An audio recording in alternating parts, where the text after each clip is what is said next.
Halo anak-anak, jumpa lagi dengan saya Pak Jo. Hari ini kita akan belajar sifat koligatif tekanan osmosis atau tekanan osmotik.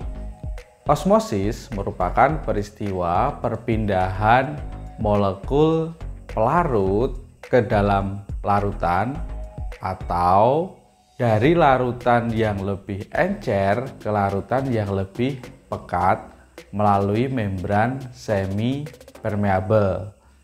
Kita lihat gambar berikut. Di sini terlihat bahwa yang di sebelah kanan adalah air atau pelarut dan di sebelah kiri merupakan larutan. Kemudian diberikan sekat, ini merupakan membran semi permeabel. Karena yang bisa melalui membran semi permeabel ini hanya molekul air, maka yang terjadi setelahnya adalah seperti gambar yang di sebelah kanan.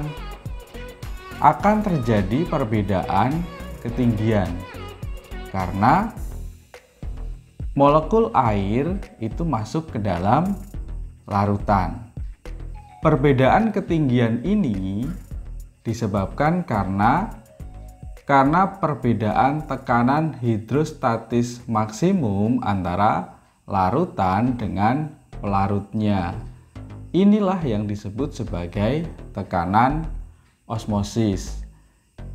Jika kita memberikan tekanan melampaui tekanan hidrostatik maksimalnya, maka yang akan terjadi adalah osmosis balik. Kita tekan dari sini, maka osmosis balik itu molekul pelarutnya atau airnya akan balik ke sini. Sehingga di dalam larutan ini molekul airnya pindah semua ke kanan. Sehingga di sebelah kanan ini hanya molekul air. Prinsip osmosis balik inilah yang digunakan di dalam proses pengolahan air laut menjadi air yang bisa dikonsumsi atau bisa digunakan untuk kebutuhan sehari-hari di perumahan-perumahan yang ada di pinggir laut, perumahan-perumahan elit yang ada di pinggir laut. Kemudian tekanan osmosis itu memiliki rumus P sama dengan mRTI. M adalah molaritas zat terlarutnya, sedangkan R itu tetapan 0,082 liter atm mol Kelvin, sedangkan T ini suhu mutlak dalam Kelvin. Kalau kita merubah Celcius ke Kelvin, jangan lupa ditambahkan 273 ditambah derajat Celcius itu sama dengan suhu mutlak atau Kelvin, sedangkan I-nya adalah faktor Van Hoff. Kita lihat contoh soal berikut.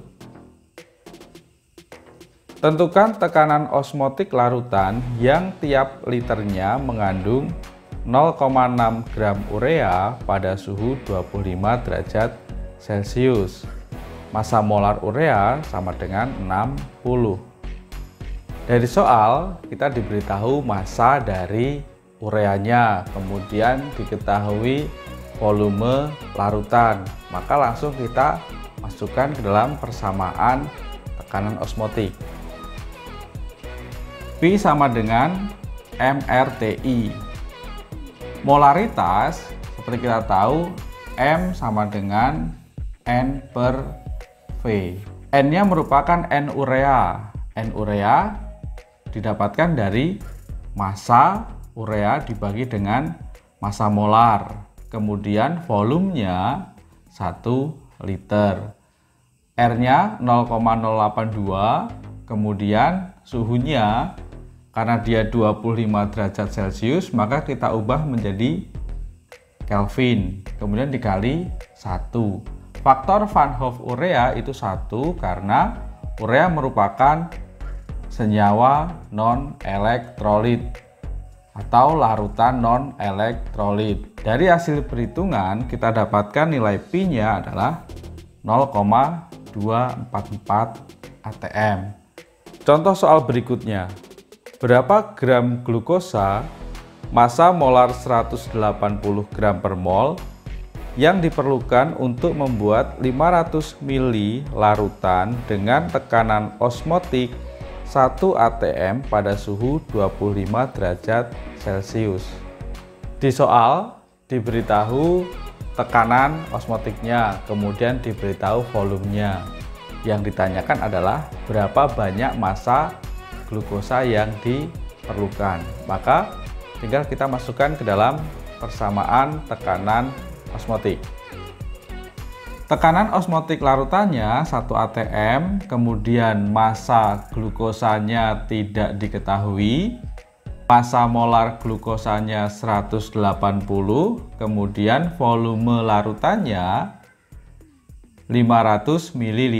Kita ubah ke dalam bentuk liter dibagi dengan 1000, R-nya 0,082, suhunya 25 derajat Celcius, kita ubah ke dalam Kelvin. I-nya dia 1 karena glukosa merupakan larutan non-elektrolit. Dari hasil perhitungan, untuk mendapatkan larutan 500 ml dengan tekanan osmotik 1 atm diperlukan glukosa sebanyak 3,68 gram. Contoh soal yang ketiga. Untuk membuat 200 ml larutan urea yang isotonik dengan larutan NaCl 0,1 molar diperlukan urea sebanyak titik gram. Urea massa molarnya 60 gram per mol. Di soal ada kata isotonik. Isotonik itu artinya tekanan osmotiknya sama antara larutan NaCl dengan larutan urea. Maka bagaimana cara kita menyelesaikan soal ini? Kita masukkan ke dalam persamaan. Karena dia isotonik, maka tekanan osmotik NaCl sama dengan tekanan osmotik urea. Kita masukkan ke persamaan. Pi NaCl itu molaritas NaCl dikali R kali T dikali faktor Van Hoff dari NaCl. Kemudian tekanan osmotik urea itu sama dengan M urea dikali R dikali T dikali I. Di sini tetapan dan suhu itu sama, maka bisa kita coret. Sehingga yang kita dapatkan adalah M NaCl dikali I sama dengan M urea dikali I dari urea. Kita ketahui konsentrasi NaCl itu 0,1 molar, kemudian dikalikan dengan faktor Van Hoff NaCl. 1 ditambah N-1 karena NaCl itu terion menjadi Na+ dan Cl-, jumlah ionnya 2, maka 2 dikurangi 1 dikali derajat ionisasi NaCl itu 1 karena dia terion sempurna. Sama dengan molaritas urea.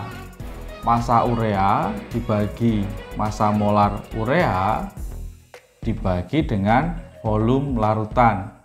200 ml kita ubah menjadi liter, 0,2 liter. Kemudian dikalikan faktor Van Hoff untuk urea itu 1 karena dia larutan non-elektrolit. Dari hasil perhitungan kita dapatkan nilai X atau massa urea itu sebesar 2,4 gram. Demikian video pembelajaran untuk sifat koligatif tekanan osmotik. Sampai jumpa di video pembelajaran selanjutnya.